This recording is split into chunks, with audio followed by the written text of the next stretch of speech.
सीताराम दोस्तों, आज हम आपको परमाणु एवं अणु के बारे में समझाएंगे। ये बिल्कुल द पॉइंट्स है एनसीईआरटी सिलेबस से।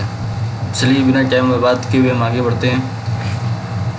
तत्व किसे कहते हैं? किसी भी पदार्थ का वह मूल पदार्थ जिसे सरलीकृत ना किया जा सके, मतलब उसे किसी दूसरे फॉर्म में ना बदला जा सके, वो जैसा है वैसा ही बना रहे, उसे और भी मॉडर्नाइज ना किया जा सके, वो तत्व कहलाता है। जैसे हाइड्रोजन, आप हाइड्रोजन को हाइड्रोजन ही रखेंगे, कुछ और नहीं बदल सकते हाइड्रोजन को। कार्बन, ऑक्सीजन, आयरन, चांदी और सोना, इन्हें आप सरलीकृत नहीं कर सकते, यही तत्व है। और पदार्थ का वह सूक्ष्मतम कण जिसे आगे विभाजित ना किया जा सके, वही परमाणु है। और एक ही तत्व या भिन्न भिन्न के दो या दो से अधिक परमाणुओं के जो समूह और जो रासायनिक क्रियाओं से, रासायनिक संबंध से एक दूसरे से बंधे हों, वो अणु कहलाते हैं। जैसे O2H2, N2H2 और CO2 MgCl की तरह अणु है। अणु जो एक या एक से अधिक तत्वों से मिलकर बना है, यौगिक कहलाता है। एक से अधिक तत्वों से मिलकर बनती है वो यौगिक कहलाती है। H2O, CO2, NH3 या Cl2, CH4। और किसी तरह के सबसे छोटे कण परमाणु होते हैं, जैसे हाइड्रोजन के परमाणु, ऑक्सीजन के परमाणु, कार्बन के परमाणु, मैग्नीशियम के परमाणु इत्यादि। और द्रव्यमान संरक्षण का नियम क्या है? इसके अनुसार किसी रासायनिक अपक्रिया में द्रव्यमान का ना तो सृजन होता है, न ही विनाश, अर्थात उसका ना ही उत्पन्न होते हैं, ना ही वो नष्ट होते हैं। ये द्रव्यमान संरक्षण का नियम है। निश्चित अनुपात का नियम क्या है? किसी भी यौगिक में तत्व सदैव एक निश्चित अनुपात में, निश्चित द्रव्यमान के अनुपात में विद्यमान रहते हैं हमेशा। आगे देखते हैं।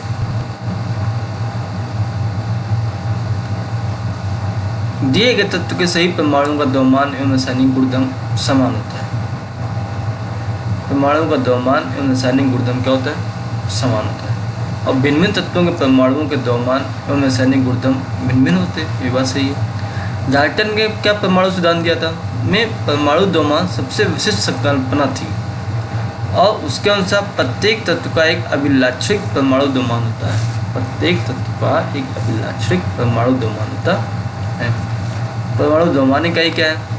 किसी तत्व के सापेक्षिक परमाणु द्रव्यमान को उसके परमाणुओं के औसत द्रव्यमान के कार्बन 12 परमाणु के द्रव्यमान के 1/12वें भाग के अनुपात को परमाणु द्रव्यमान इकाई कहते हैं। फिर से देखिए,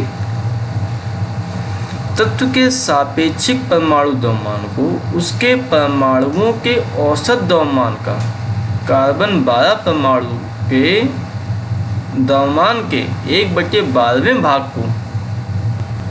के अनुपात को परमाणु द्रव्यमान इकाई कहते हैं। किसी तत्व या यौगिक का अणु उस तत्व या यौगिक के सभी गुणधर्म को दर्शाता है, सभी गुणधर्म को दर्शाता है। और एक ही तत्व के परमाणु अथवा भिन्न भिन्न तत्वों के परमाणु परस्पर संयोग करके अणु बनाते हैं। समझ गए? आर्गन, हीलियम, जिनॉन, कैप्टॉन, रेडान,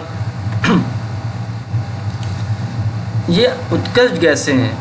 तत्वों के गुण उसी तत्व के केवल एक परमाणु द्वारा निर्मित होते हैं, तो ये एक परमाणु होते हैं। उनकी उत्कर्ष गैसें किसी भी तत्व से, यहाँ तक कि खुद से भी क्रिया नहीं करती।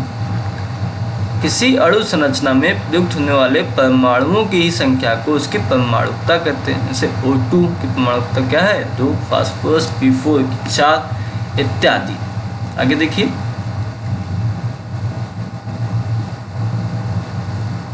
किसी कुछ तत्व ऐसे हैं, ऑक्सीजन, हाइड्रोजन, क्लोरीन आदि अपने 2 परमाणुओं से अणु बनाती हैं। ऐसे तत्वों को द्विपरमाणु कहते हैं। Hydrogen H2, oxygen O2।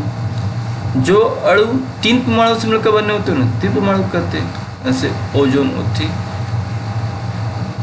तत्व के वे अणु जिनमें 4 परमाणु होते हैं चतुष्प परमाणु कहलाते हैं, फास्फोरस P4। और जिन्हें परमाणु संख्या 8 हो वो बहुपरमाणु कहलाते हैं, जैसे सल्फर एसिड। किसी परमाणु में प्रोटॉन तथा इलेक्ट्रॉन बराबर संख्या होती है। प्रोटॉनों की संख्या है जो इलेक्ट्रॉनों की संख्या। अक्रिय गैस को छोड़कर सभी परमाणुओं का इलेक्ट्रॉनिक रचनाएं अस्थायी होती हैं और परमाणु स्वतंत्र रूप से अस्तित्व में नहीं रह सकते। परमाणु अस्तित्व में बने रहने के लिए इलेक्ट्रॉन्स की साझेदारी करते हैं। आयन विद्युत आवेशित कण होते हैं। हमेशा याद रखिएगा, जो आयन होते हैं वो विद्युत आवेशित कण होते हैं। और आयनों का इलेक्ट्रॉनिक रचना स्थायी होती हैं। आयन स्वतंत्र रूप से अस्तित्व में रह सकते हैं और आयनिक यौगिकों में पहला तत्व मेटल का होता है जो धनायन बनाता है और स्वतंत्र अधातु होता है जो ऋणायन बनाता है। मोल एक प्रकार के बहुत से परमाणुओं का ढेर है, हीप है, जिसमें किसी भी तत्व के परमाणुओं अणुओं आयनों की संख्या 6.022 × 10⁻23 होती है। मोल पदार्थों की वह मात्रा है जिसमें कणों की संख्या परमाणु आयन अणु सूत्र इकाई कार्बन 12 के ठीक 12 ग्राम में विद्यमान परमाणुओं के बराबर होती है। अब किसी पदार्थ के एक मोल में कणों की संख्या निश्चित होती है जिसका मान 6.022 × 10⁻23 होता है। इसी संख्या को अवोगाद्रो स्थिरांक या संख्या कहते हैं। और किसी तत्व के परमाणुओं के एक मोल का द्रव्यमान को मोलर द्रव्यमान कहते हैं और परमाणुओं के मोलर द्रव्यमान को ही ग्राम परमाणु द्रव्यमान भी कहते हैं। दोस्तों आगे देखते हैं, सभी 14 पॉइंट्स ही पढ़ाऊँगा जो पढ़ाने लायक है, चाहे मैं बाद निकलूँगा आपका किसी का भी।